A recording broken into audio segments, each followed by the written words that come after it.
안녕하세요. 그린빌 가족 여러분. 오늘 화요일 아침. 오늘도 이렇게 매일 한 말씀으로 또 오늘 하루를 시작하는 모든 분들에게 나를 살리는 좋은 습관으로 오늘 하루를 더욱더 힘차게, 건강하게, 바르고 신실하게 살아가실 수 있기를 간절히 기원합니다. 자, 오늘 저희는 누가복음 22장 우리 39절에서 41절의 말씀으로 오늘 이 아침 함께 시작하겠습니다. 누가복음 22장 39절에서 41절의 말씀. 예수께서 나가사 습관을 따라 감람산에 가심에 제자들도 따라갔더니 그곳에 이르러 그들에게 이르시되 유혹에 빠지지 않게 기도하라 하시고 그들을 떠나 돌 던질 만큼 가서 무릎을 꿇고 기도하여 아멘. 네, 우리 오늘 읽은 말씀은 유명한 이제 겟세마네에서의 기도 장면, 바로 그 도입부입니다. 겟세마네는 예루살렘 동쪽에 위치한 산인데 히브리어로 기름을 짜는 틀이라고 하는 뜻을 담고 있습니다. 우리말 성경에서는 감람산이라고 되어 있는데 영어에서는 마운틴 올리브라고 되어 있습니다. 올리브를 한자로 이렇게 감람이라고 그렇게 표현하기 때문입니다. 우리가 뭐 오늘날 많이 먹는 이 올리브 기름은 압착기에 아주 강하게 이렇게 짓눌려야 비로소 이렇게 기름이 흘러나옵니다. 겉으로는 아무 일도 없는 듯 보이는 그 열매 안에 진짜 가치가 숨어 있습니다. 이 겟세마네, 이 올리브 동산 이 이름처럼 이 겟세마네는 예수님께서 가장 극한의 압박 속에서 가장 위대하고 진실한 기도를 드리셨던 곳입니다.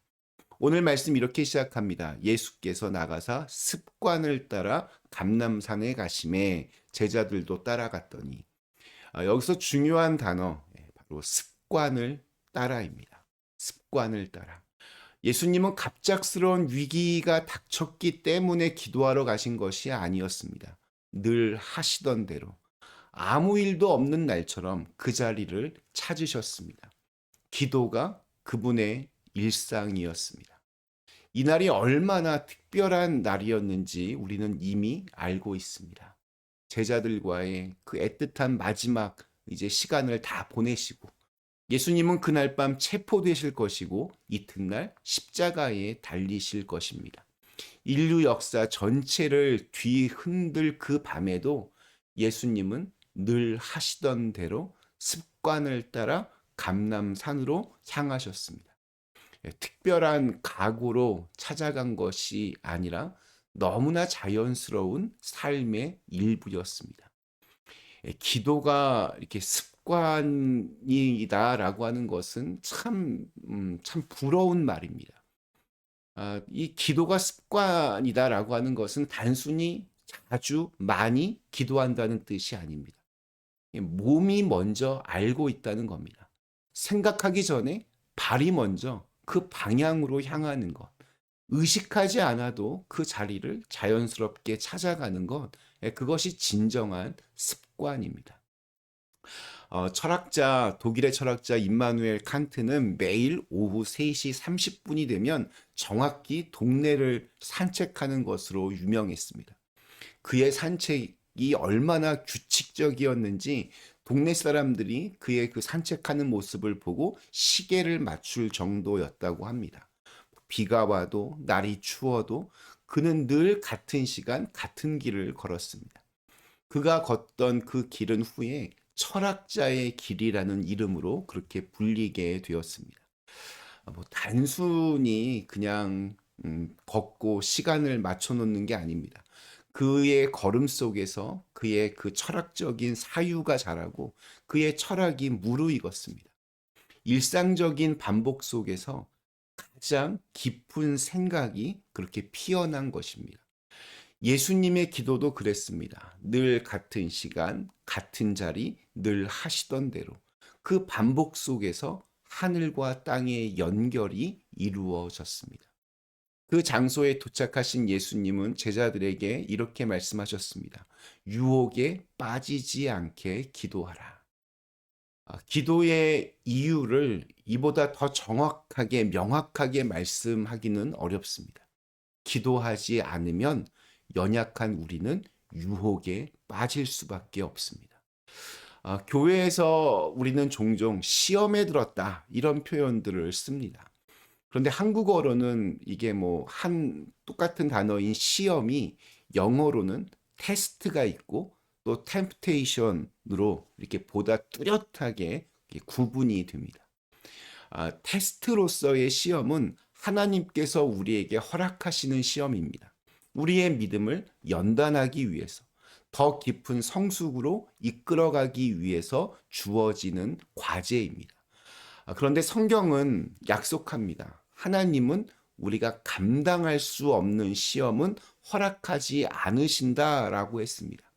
그러므로 테스트로서의 시험은 우리를 넘어뜨리려는 그런 목적이 있는 것이 아니라 우리를 올바로 일으켜 세우기 위한 하나님의 손길입니다. 반면에 오늘 말씀에 등장하는 것은 템프테이션, 유혹입니다. 똑같은 시험으로 번역될 수 있지만 유혹입니다. 창세기에서 뱀이 이브에게 선악과를 권했을 때처럼 우리를 죄의 방향으로 끌어당기는 그러한 치명적인 유혹이 있습니다. 이 유혹, 템프테이션의 목적은 분명합니다. 우리를 넘어지게 하고 하나님과의 관계를 끊어내는 것입니다. 굉장히 위험하고 또한 치명적입니다. 기도하지 않으면 이 유혹 앞에 무방비 상태가 됩니다. 그러니까 기도한다라고 하는 것은 무엇인가를 내가 간절하게 구하는 그러한 시간만이 아닙니다. 기도는 내가 누구인지를 매일 새롭게 확인하는 시간입니다. 오케스트라 단원들은 공연 직전에 반드시 그 조율의 시간을 갖습니다. 이미 뭐 완벽하게 알고 있는 악기라도 공연 전에 반드시 음을 다시 확인하고 맞춥니다. 어제의 음정이 오늘의 음정을 보장하지 않기 때문입니다. 기도가 바로 그런 조율의 시간입니다. 세상의 그 수많은 소리들과 수많은 기준들 앞에 노출되다 보면 어느새 내 음이 흐트러질 때가 있습니다. 기도는 매일 하나님 앞에 다시 나아가서 다시 그 음을 맞추는 것입니다. 그 조율이 있는 사람은 템프테이션, 유혹이 다가올 때 무엇이 잘못된 음인지를 금세 알아차릴 수 있습니다. 마지막 41절의 말씀도 인상적입니다. 그들을 떠나 돌 던질 만큼 가서 무릎을 꿇고 기도하여. 예수님의 제자들이 지금 돌이 이렇게 던져지는 정도의 거리에서 지금 있습니다. 이 거리감, 너무 멀지도 너무 가깝지도 않은 거리, 혼자이지만 또한 연결되어 있는 자리. 그리고 예수님은 그러한 자리에서 무릎을 꿇으셨습니다.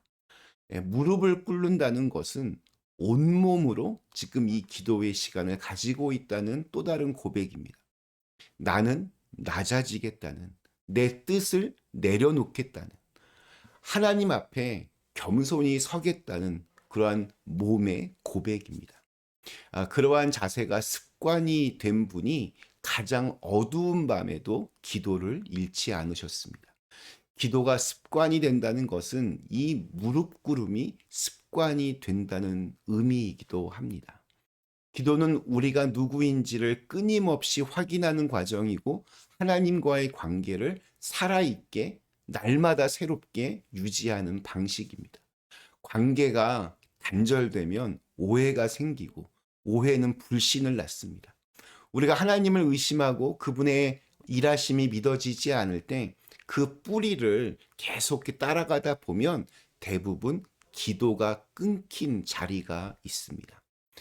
강할 때도 또 연약할 때도 기쁠 때도 무너질 것 같은 때도 늘 그 자리에서 무릎을 꿇는 사람. 그것이 우리 기도 생활의 목표가 되었으면 좋겠습니다.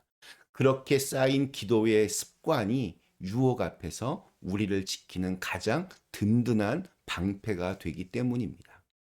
오늘 우리에게 주신 하루 예수님처럼 습관을 따라 무릎을 꿇는 기도의 자리를 먼저 찾아서 유혹보다 기도가 앞서는 그런 귀한 날이 되시기를 간절히 기원합니다. 우리 잠시 함께 기도하겠습니다. 거룩하신 하나님, 저희로 하여금 예수님처럼 습관을 따라 기도할 수 있는 사람 되게 하여 주시옵소서. 언제든지 언제나 그곳에 그 자리에 하나님께 기도함으로 언제나 날마다 새로운 은혜 속에 거하는 저희들 모두가 되게 하여 주시옵소서. 예수님의 이름으로 간절히 기도드리옵나이다. 아멘.